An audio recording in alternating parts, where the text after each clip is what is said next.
Now, give me a quick rundown of the characters on the street that we get to know and love, or fear.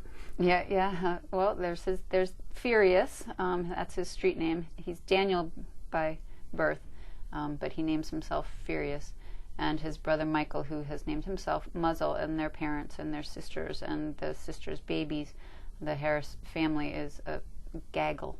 I have Cerise and her husband Roy. She's an elderly woman in her 70s, and they've been married for a very long time, and they're happily married. Strangely enough, they're still very much in love. Ariel, May, and Ed have moved down from Minnesota. They're the transplants, and they're sort of my outsider introducing the inside of New Orleans and all of our strange customs to the reader. And who else? We've got the Guptas. They move onto the block at the very opening of the novel. They are East Indian and academic and live in one of the bigger, nicer houses on the street. And then there is Nutball Prancy. Her full name is Philomena Beauregard de Bruges, and she is caring for her husband who has cancer.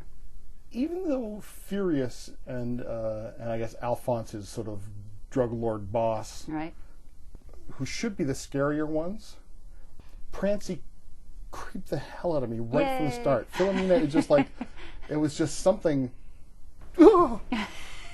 Yeah, give me the kid. And how thank you for your reaction, but how fun is it to write a character in her mid-50s, a little white woman, a little uppity,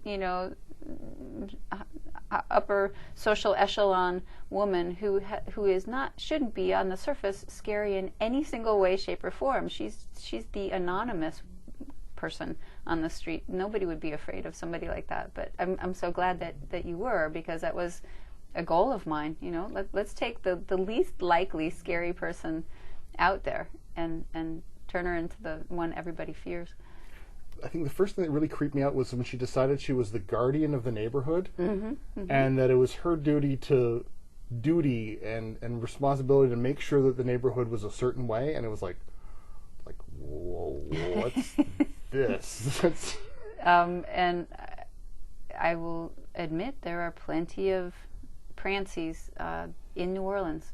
There are ladies like her, not necessarily that go to her final extreme, but people who believe it's their duty to make sure that everything on the street goes the way that it's supposed to go. I don't know if that's a sort of old traditional Southern thing or a cultural generational thing. I'm not exactly sure where that comes from, but there are some white women in New Orleans who believe things must be done a proper way, and that's it.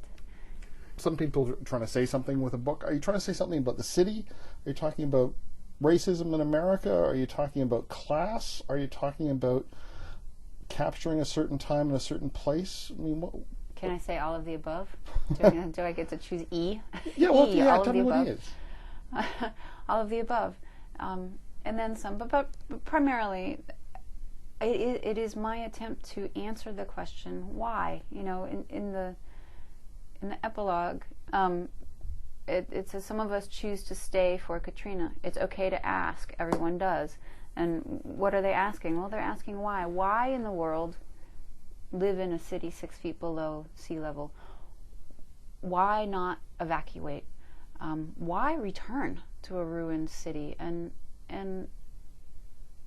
this is my love story, I guess. My swan song, my love story for a city. And clearly we're a city comprised of imperfect people, absolutely imperfect people, but we've got a good heart, and some of us make it, and that's why.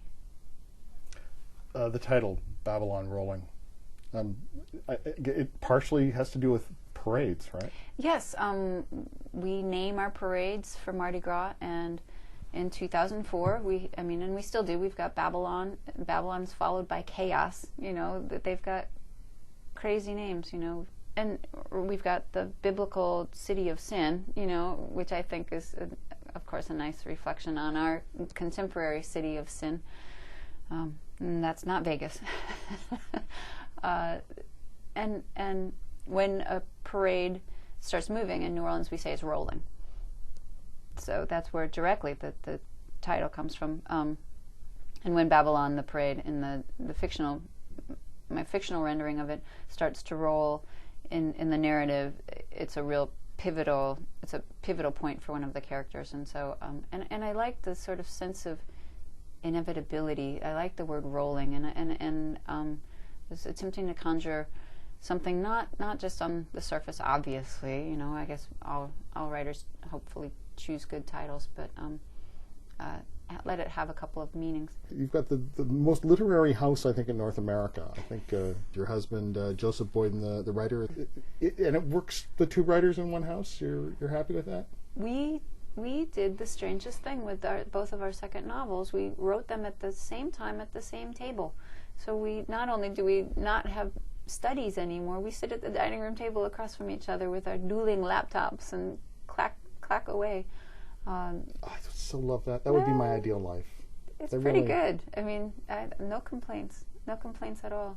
But it's nice too. We are each other's first best editors, and it's great to sit across the table from somebody who you can ask a question. Oh, well, what do you think about this character's motivation, or do you think I should set this scene here or there, or hang on, Joseph, will you listen to this paragraph? I need to know if I've got something going right. So it works.